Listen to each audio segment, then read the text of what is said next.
Good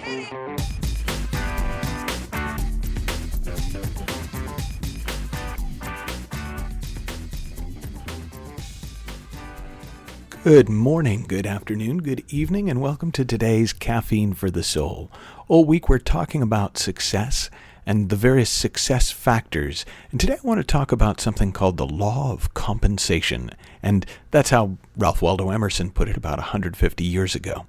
And he said, human labor, through all of its forms, from the sharpening of a stake to the construction of a city or an epic, is one immense illustration of the perfect compensation of the universe. The absolute balance of give and take, the doctrine that everything has its price, and if that price is not paid, not that thing but something else is obtained, and that it is impossible to get anything without its price, is not less sublime in the columns of a ledger than in the budgets of states, in the laws of light and darkness, in all the action and reaction of nature. In other words, when it comes to success, you tend to get what you pay for. Whether the price is extracted in time or effort or months or years or strained hamstrings or strained relationships, essentially we get out what we put in.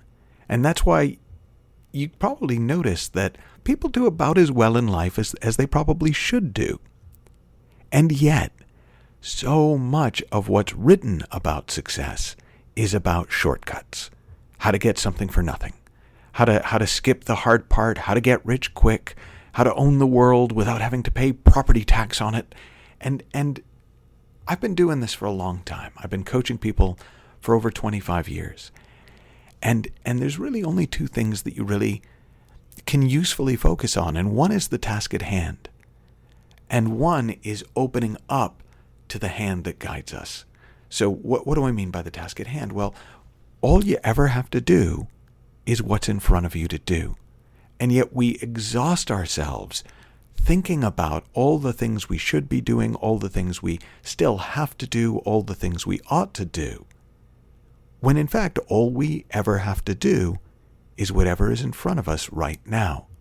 It turns out human beings are really good at handling what's on their plate and really bad at handling what they think might be on their plate in the future. And if you take it out of metaphor, it's like we're really good at digesting the food that we're actually eating, and we're really bad at digesting food that we think we might eat at some point in the future. And so that's all focusing at the task at hand means, is do what's in front of you. Now, focusing on the hand that guides us is just being aware that you won't know what to do. You won't know what will come up until you're actually doing it. You can make stuff up, you can think, you can predict, you can go, oh, this is going to be hard, or oh, this is going to be easy, but you don't know what's going to come up for you, and you don't know what's going to come up through you until you're actually engaged in the task at hand. And it just so happens that we have a responsive in-the-moment wisdom on our team. So there is a part of the mind that comes to the fore when we are actually engaged in an activity. And it's not even, it just isn't available to us when we're thinking about the activity. So I tell a story about my son, and he's a fine young man. But there was this one time when he was in high school and he was going to go to a party, and then he told me, I don't think I'm going to go to the party. And when I said why, he said, well, there are these two girls I've sort of been seeing, and they're both going to be at the party. And they don't really know about each other, so I think I'm going to give the party a miss. And I laughed, and I said, okay, well, that's probably very sensible. And then later that night, he was getting ready to go out, and I said, where are you going? He said, I'm going to the party. And I said, well, what about the two girls? And he said, I'll let future Oliver handle it.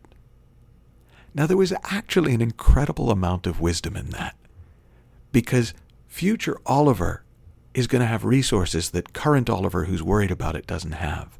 And future you, who is engaged in the task at hand, will have resources available to yourself that aren't available when you think of it. In other words, the you that is thinking about what there is to be done is never the you that's actually going to do it. And in fact, the you that's actually going to do it has access to this in-the-moment responsive wisdom, to this greater part of our own potential than the you that thinks about it.